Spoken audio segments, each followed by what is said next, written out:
Bismillahirrahmanirrahim. Assalamualaikum warahmatullahi wabarakatuh. Jamaah kaum muslimin dan muslimat yang dirahmati Allah, patut bersyukur kita kepada Allah di hari yang penuh berkah ini. Kembali kita diberikan kesempatan untuk mentadaburi diri kita, bermuzakarah, bertafakur, agar kita menjadi hamba-hamba Allah yang senantiasa bersabar dan bersyukur dalam menghadapi setiap persoalan kehidupan. Jamaah kaum muslimin dan muslimat yang dirahmati Allah, alhamdulillah pada hari ini Al-Fakir akan membahas tema keutamaan orang-orang yang bersabar dan bersyukur.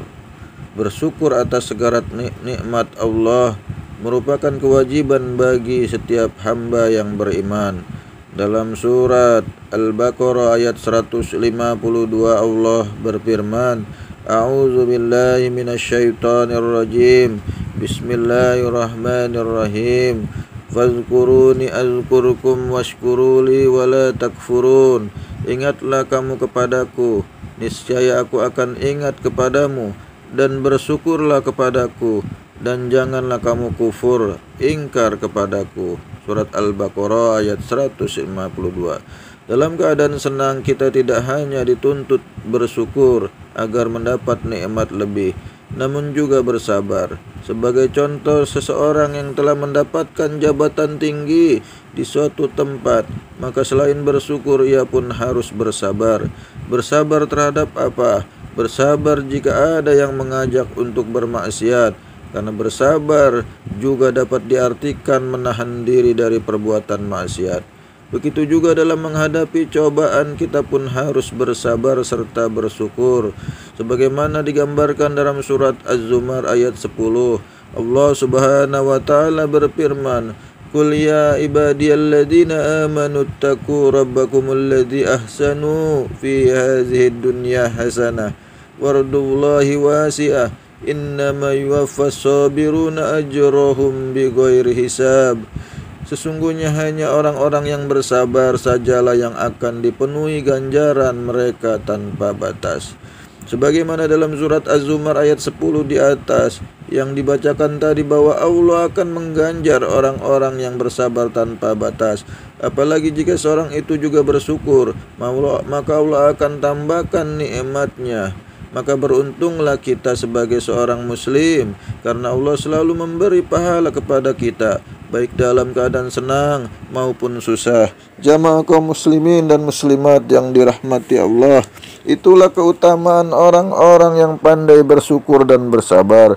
Akan diberikan pahala tanpa batas, akan diberikan ganjaran kebaikan tanpa batas di dunia dan akhirat. Maka menjadi dambaan kita, harapan kita, agar kita senantiasa menjadi hamba-hamba Allah yang pandai bersyukur, menjadi hamba-hamba Allah yang pandai bersabar. Mari jamaah kaum muslimin dan muslimat semua, kita meraih keutamaan dari sikap sabar dan syukur, yaitu memperoleh pahala yang berlipat ganda. Bukan hanya berlipat ganda, tapi pahala yang tanpa batas, yang akan terus-menerus mengalir sampai kita mendapatkan kebahagiaan di akhirat kelak. Jamaah kaum muslimin dan muslimat yang dirahmati Allah, maka itulah yang perlu kita renungi bersama, agar kita senantiasa menyikapi setiap persoalan-persoalan kehidupan ini dengan sikap sabar dan syukur. Ketika kita dikena musibah, kita harus bersabar, dan kita tetap harus teguh dan semangat dalam menjalani hidup. Jika kita mendapatkan kebahagiaan, maka kita harus bersyukur dan terus memuji Allah atas nikmat-nikmat yang Allah berikan. Wa in ta'uddu ni'matallahi la tuhsuha. Jika engkau diperintahkan untuk menghitung nikmat Allah, maka tidak bisa kita sanggup menghitungnya. Itulah pentingnya kita bersyukur betapa besar nikmat yang Allah telah berikan kepada kita, dan betapa